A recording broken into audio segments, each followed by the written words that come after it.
You must know inside in the deepest part of your being that you matter. Not just that you matter, but also why.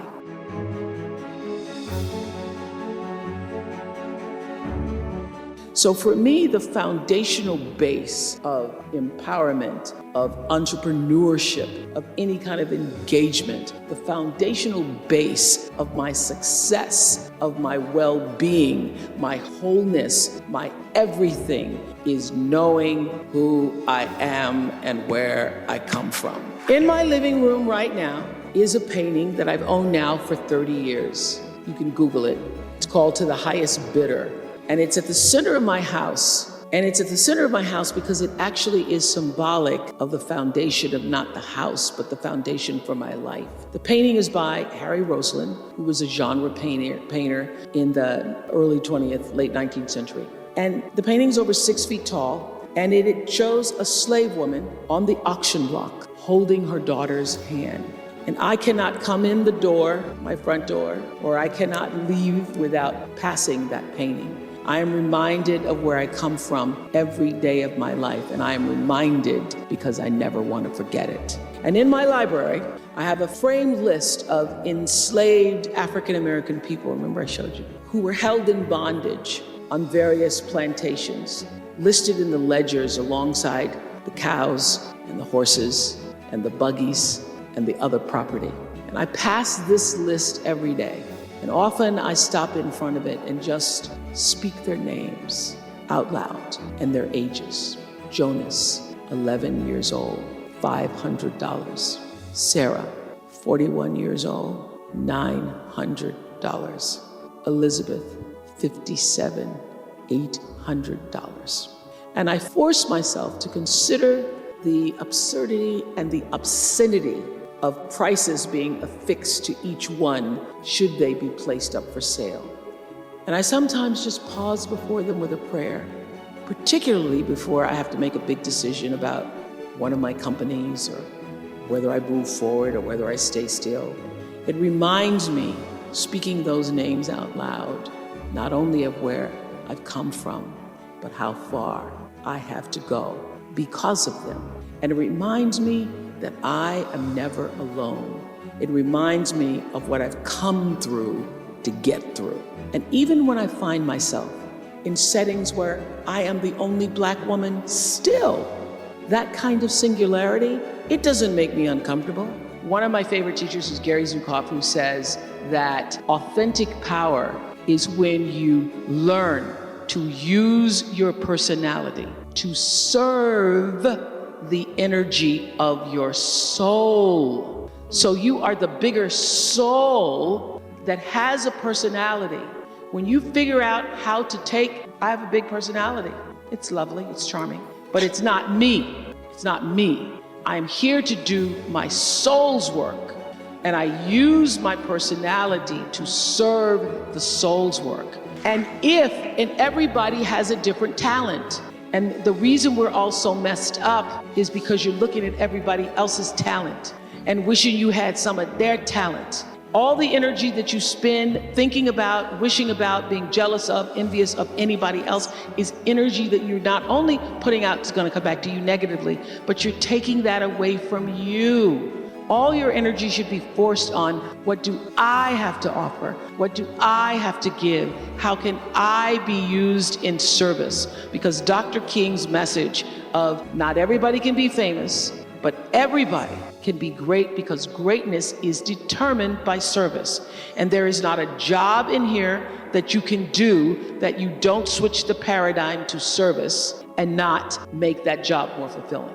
I don't care what the job is. If you say, I'm a singer, I'm a dancer, I'm an artist, I'm a teacher, I'm a nurse, I'm a doctor, I'm a janitor, I'm a clerk, if you say, if I look at this from, how do I use this in service to something bigger than myself? It no longer becomes a job.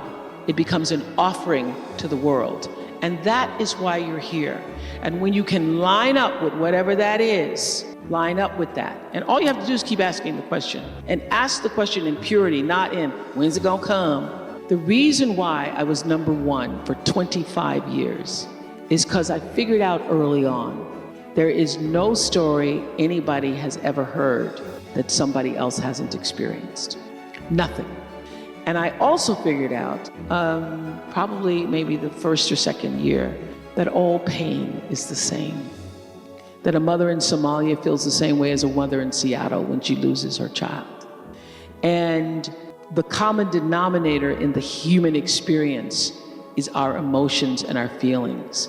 And the more vulnerable and open you are willing to be with your story, the more actual understanding you create with other people, and the more powerful you become. People don't think less of you for sharing your story. They think more of you for having the courage to share it. Well, what took me from maybe to a certainty was actually a show I did with the Ku Klux Klan. And that's why everything, this is what I wanted to, if I leave you with nothing else, it's just know this for sure. There is not one thing that has ever happened to you, not one experience, not one encounter, not one crisis, not one joyful thing that hasn't happened just to make you better and help you rise.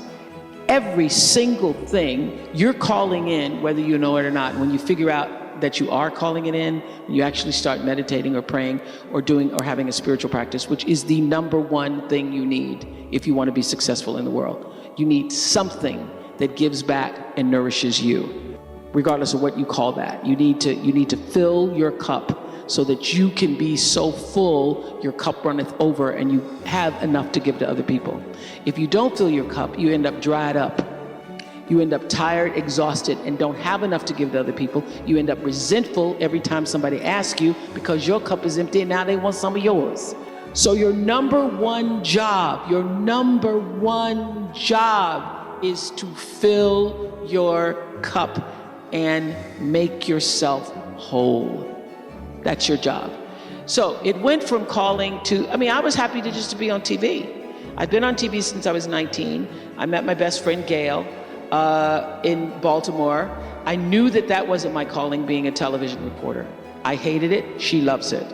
And I knew she loves it. I hated it. I always felt out of alignment with myself. But my father was like, girl, don't give up that job. You making $25,000 a year, you 25? Don't give up that job. So I had those voices, but every day I wouldn't say agony. I was trying to find how can I be myself, be real on the air. And I always felt like I was pretending and that I was out of alignment. And then when they got ready to fire me, they were going to fire me.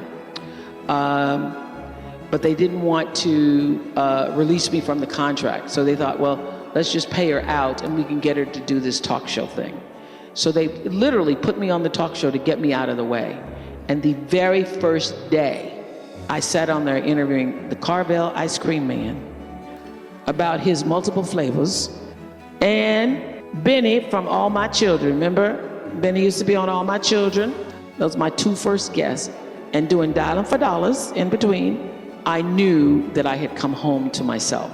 I could not predict that it would turn into what it has, but I knew that I could finally breathe and I was no longer pretending to restrict my feelings, because I'd go out on stories and I would empathize with people. I'd feel bad for them, and that would show up in the work, and then I would, get a little slip from my boss because I had a, really aggressive, bad boss. So I started to feel then, this is the job that I want, but I didn't know about calling.